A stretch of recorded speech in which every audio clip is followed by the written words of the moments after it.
The following program is a production of WMFE, Orlando, Melbourne, Daytona Beach. Coming up on The Arts Connection, it's one stroke that has touched millions around the world. Also, collectible treasures from times gone by. And we chime in to a music scene that rings true with many. All that and more just ahead on The Arts Connection. The Arts Connection is made possible by the Corporation for Public Broadcasting and by contributions to WMFE from viewers like you. Thank you.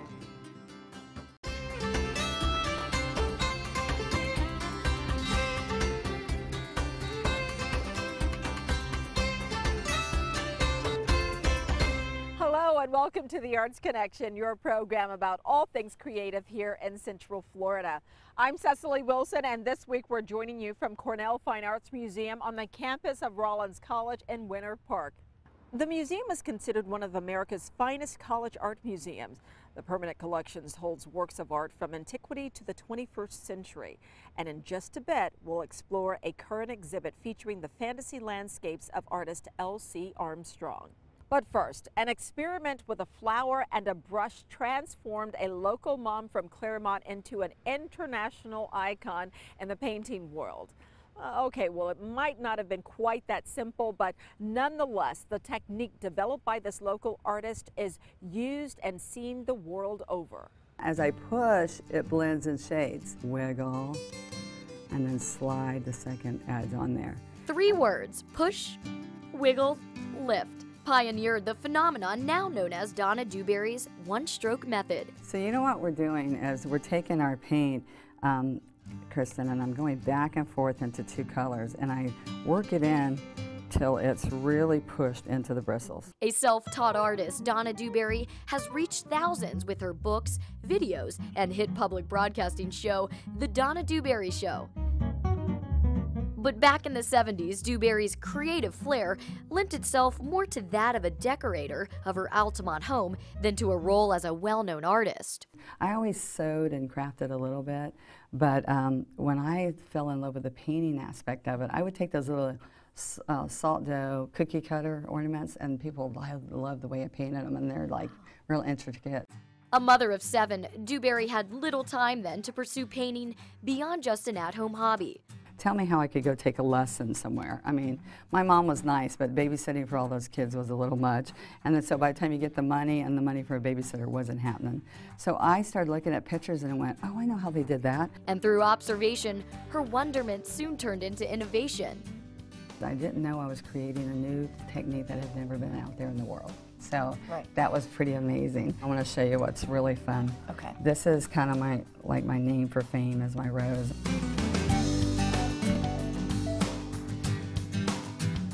Dewberry's one-stroke creations soon adorned mailboxes and tinware that became popular at gift marts all around the country. So popular, she hired others to help her keep up with the demand, teaching them her one-stroke technique.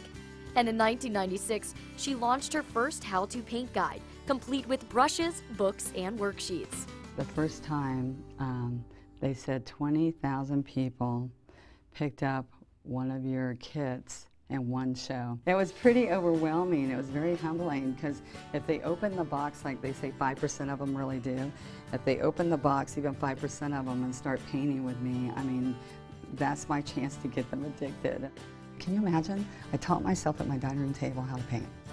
Never took a lesson, just learned, and then did my first book without knowing what I was doing. And here we are today. What began as crafting in her home at 20 years old has turned into a full-blown business with over 6,000 instructors around the world, over 80 instructional DVDs and books, and a hit TV show. From America to Europe and Asia, Dewberry is in high demand, not just for her one-stroke method, but as an interior designer, decorator, and teacher. But I travel, like for the last 5 years or so, 240 to 260 days a year, crazy. Flight attendants go, you travel more than we do. I have over 1,500 instructors in Japan, so I travel there. And I do the shopping, live shopping channels. And so I have one in here in Florida, then I do Canada and the UK. I've done Germany. Dewberry says she loves sharing this addiction with others and captivating them with this simple approach she says anyone can learn. But you know what I want everybody to understand is that anybody can paint even if you can't draw. You don't have to be able to draw to be able to paint. Now I'm going to do one with you. Okay, All let's right. come over here. We're going to touch, lean down, and then slide. And as we slide, we stand up slowly. I did it. Now, For the past several years, Dewberry has taken a special interest in training instructors.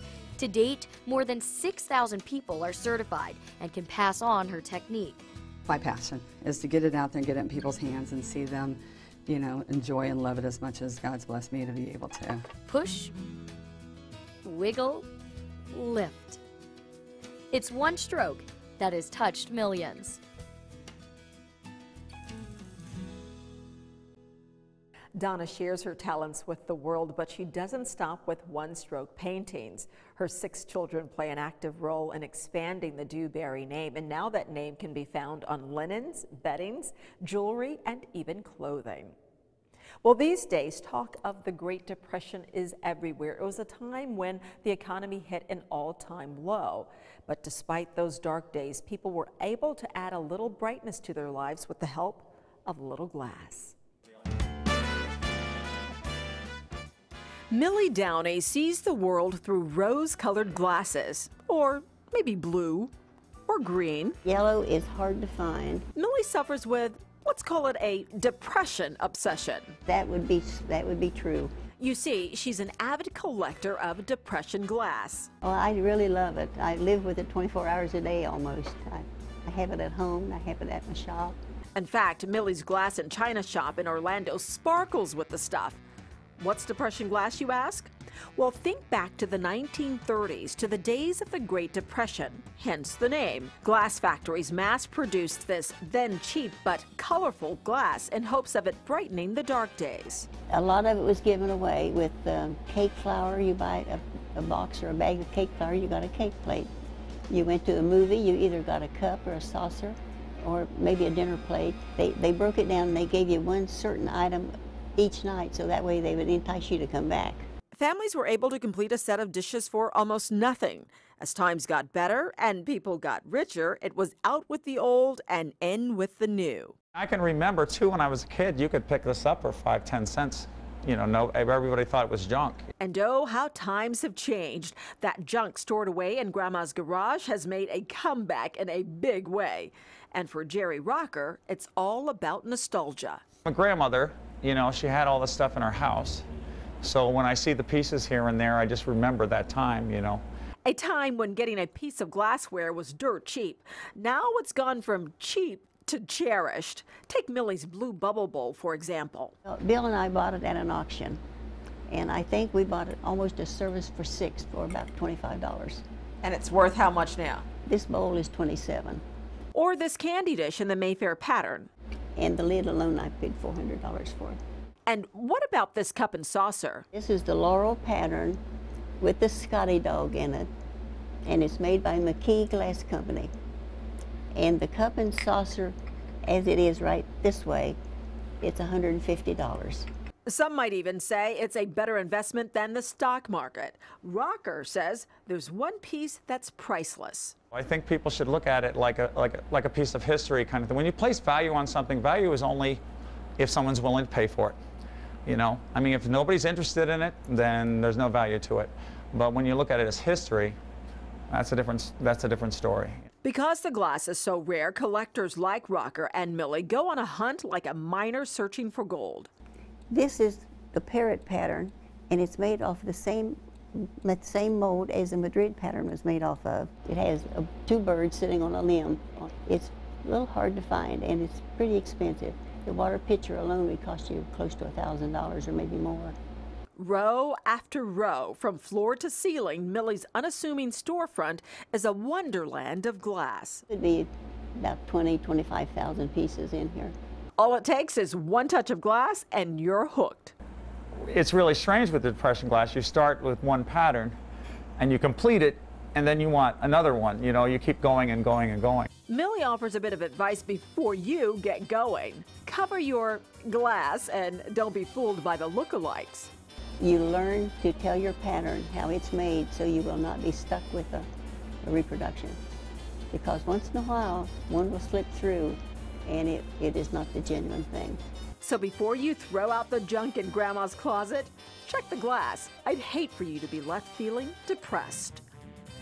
Again, we're here at Cornell Fine Arts Museum on the campus of Rollins College in Winter Park, which maintains an extraordinary permanent collection of art, including more than 6,000 diverse works. And along with that stunning group, the museum also brings in special exhibitions.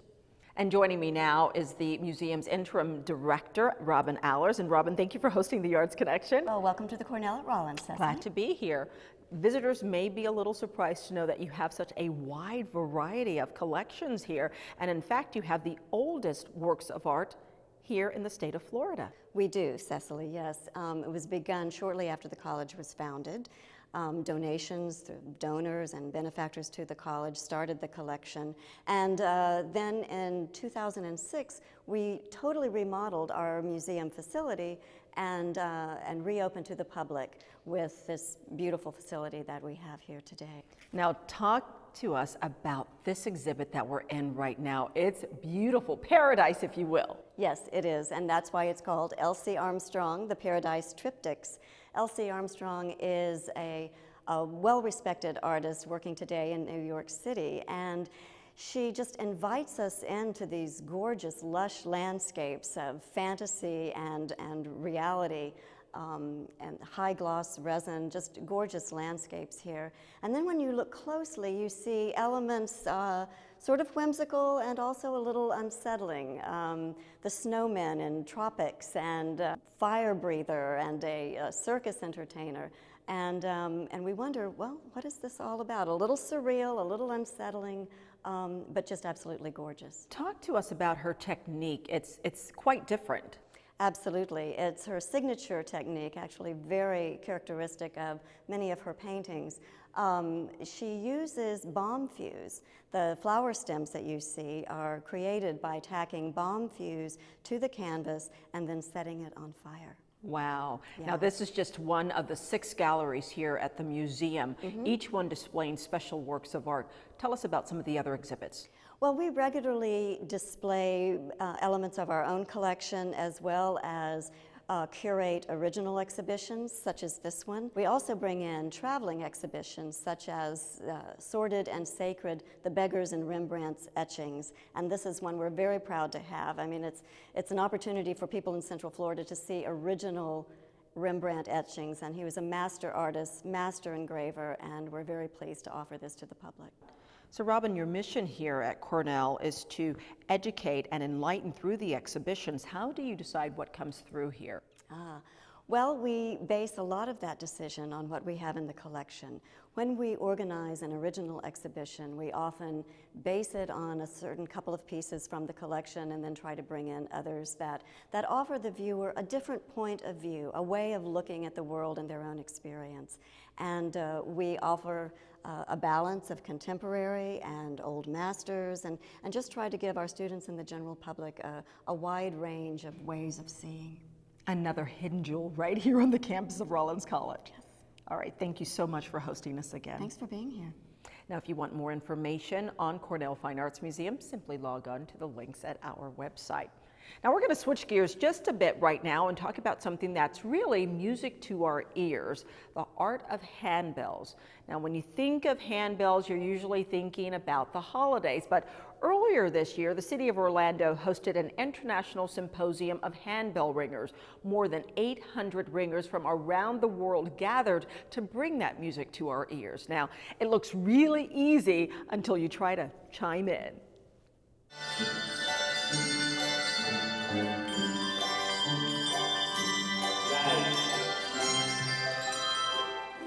No matter the country, we've got Korean groups here and Australian groups and Canadian groups. No matter the age. The ringing of handbells is universal. Yes, I said handbells. I hear this all the time is handbells, you know, those things I hear in church at Christmas. Well, we're so much more than that. Jennifer Calhorn is the head ding-a-ling, and yes, you heard right, I said ding-a-ling. That's what ringers with the American Guild of English Handbell Ringers call themselves. Calhoun's been ringing bells for 20 years and has been a director for 10. This, is a legitimate musical instrument, and you can produce as fine a performance with a professional handbell choir as you can with the best symphony orchestras. And perform they did. More than 800 ringers from 10 countries around the world sounded off at the 13th International Symposium of Handbell Ringers here in Orlando.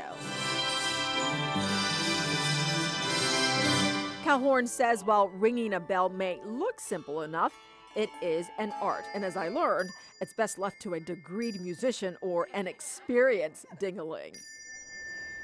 Music to our ears. Our challenge is getting people to recognize that it takes just as much skill to perform on this instrument as it does on a violin. The key is ringing the right bell at the right time, and most importantly, in the right way, says Jason Wells. He's an Orlando-based bell choir director who founded the organ group Ring of Fire when he lived there. Precision, delicacy, but also power, strength is very key to the art of handbell ringing. I'll tell you more about Ring of Fire in just a bit, but for now, let's stick to the notes. One thing people don't realize about handbells and handbell players is you have so few notes. You might be C and D. And so there's this incredible melody line, and all you are is C and D. So as that melody comes up, you have to fit right in. You think of it, it's a living keyboard, and every bell represents a key on that keyboard.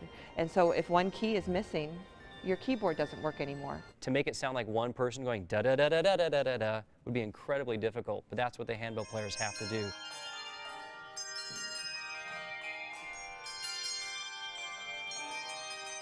They have to each just play their two notes, but fit right into the entire line. And so to do that musically is incredibly intense. Of course, bell ringers didn't have this level of intensity when handbells were first invented in 17th century England. They were made so that tower bell ringers could practice without interrupting the whole neighborhood, because they can't go do all those tower changes and practice without everybody hearing them.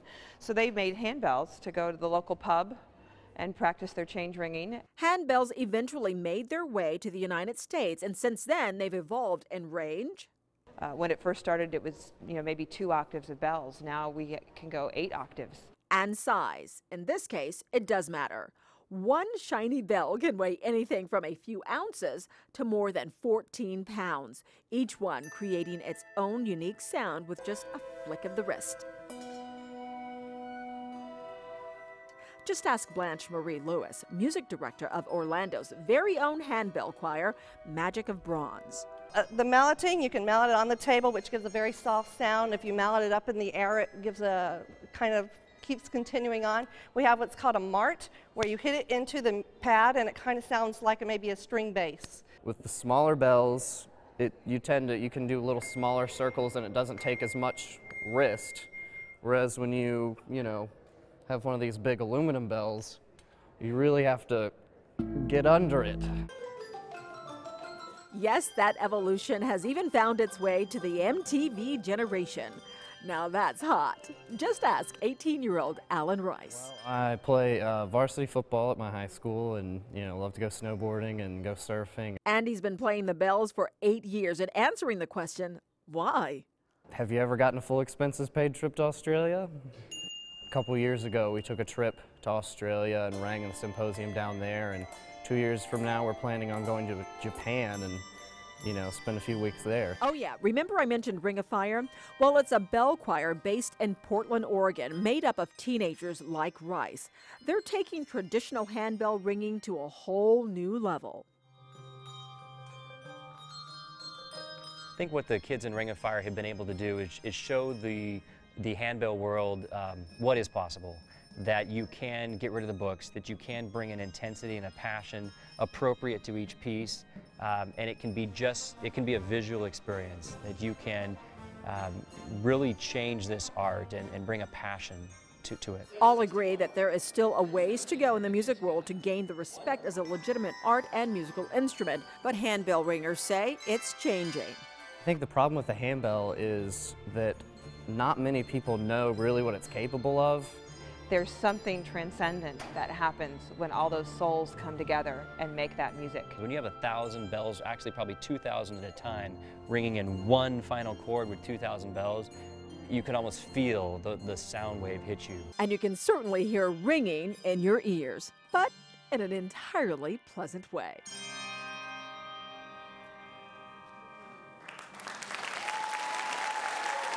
From music to our ears to dancing on our feet, we've got your body covered.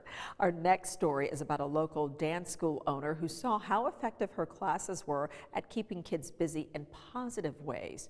Well, it didn't take her long to come up with ways to help kids who are potentially at risk and help pave the way for a brighter future. Kristen Kenney has the story. Teenagers from the Orlando School of Cultural Dance lit up the stage at the City Arts Factory in Orlando this summer. The occasion, a Florida multicultural dance festival. Dance school owner Julie Coleman says what sets her dance school apart is the opportunity to explore cultural dance forms, in this case, a journey into Africa. The energy is just so intense when they dance that it makes me, I'm like, it's almost as if I've never seen it before. But she has, of course, and through teaching it, she has also seen that this infectious dance form, although it isn't likely to be found in school arts programs, is one that keeps kids in school.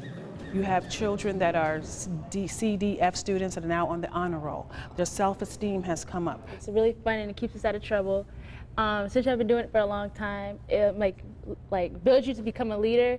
And I don't know, it's just a lot of fun. And while her dance school students thrive in the program, Julie saw that many others couldn't afford such dance lessons. So in 1997, she formed the Cultural Arts Research Ensemble, or CARE for short, to help get more kids involved. That's how CARE got started, because of a vision to have all children, or to give children the access to the arts. Money should never be a reason why a child cannot be involved. Her school's Midsummer Dance Extravaganza raised awareness and money for CARE, which offers children from high-crime, low-income areas after-school programs at no cost to them, providing they are doing their part to keep their grades up. We want to make sure that if you're going to be a part of this program, we can see measurable difference. We can look and say, wow, your grades have gone up. You're doing well in school. Your life is changing. This is awesome. Now we can put you in front of other children as a role model so they can want to be like you. Since its founding 10 years ago, hundreds of CARE students have gotten the chance to explore the captivating world of cultural dance. We learn about their culture. The culture? What about the culture? That the way they dance is it's part of their culture because all the symbols, all their moves, represent something. It represents words. We do a lot of dances that celebrate life. So whether it's the harvest, rites of passage, things of that nature, they learn those intricacies. But the bottom line is celebrate life. The rhythm, the beat, the energy. It's all a celebration of dance that's as infectious as it looks. I've been dancing at the school for the past 5 years. I love it. I mean, it gives me something to do rather than sitting in the house alone. And you can see that they enjoy what they're doing. A lot of the guys who you see here, they could be doing so many other things and getting into trouble, but they're here drumming for us, and they love it. They end up loving it. The Beats have brought 10-year-old Desmond Good and his father together. 1 year after Desmond Jr. joined CARE, Dad followed in his footsteps. I told him that it was on Saturday. He started coming, he started doing it, then he started paying to come to the drum classes on Saturdays. How fun is it to be out here with your dad? Good. And then now tell me how the program has helped him. Well, it's helped him because he was kind of unfocused, and it's helped him focus with everything, even with school and things like that. It helped discipline him. These two have bonded as father and son. You know, they love the drumming, and it's really brought the whole family closer together. They also have a daughter that dances, and it's really, really built that family unity. It's stories like these, stories of unity, growth, and passion that Julie finds rewarding. And that makes me feel good because I brought something to a child that they can enjoy, that they can love. And that makes me feel good. That's my whole purpose in life. And she hopes to pass her purpose on, generation to generation. Now, if you know of a student who might qualify for the CARE program, you can contact the school by logging onto the links at our website. Well, that wraps it for us here at Cornell Fine Arts Museum at Rollins College. We certainly hope you have enjoyed our program. Please listen up for us on the radio. That's 90.7 FM for the Arts Connection Minute, weekdays at 9:59 a.m. And don't forget to check us out on the web. You'll find our podcast there, as well as information for the stories you've just seen. You'll also find the Arts Connection blog with lots of information about the events and happenings right here in Central Florida. And you can also send us your ideas there. Again, that's WMFE.org/arts. Thanks for watching. We'll see you next time. Bye.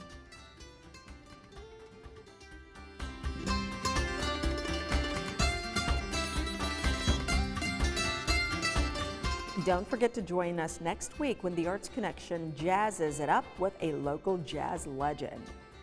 If you couldn't project so that people could hear you over the sound of the band, you didn't sing. Then, just in time for Halloween, we go behind the scenes at Universal to learn how all those scary sets are dreamed up. One of the things we have in this house is also the imagery of apples, which, if you know your fairy tales, apples are always a sign of temptation. That and much more in the weeks ahead as we continue our all-new season of The Arts Connection.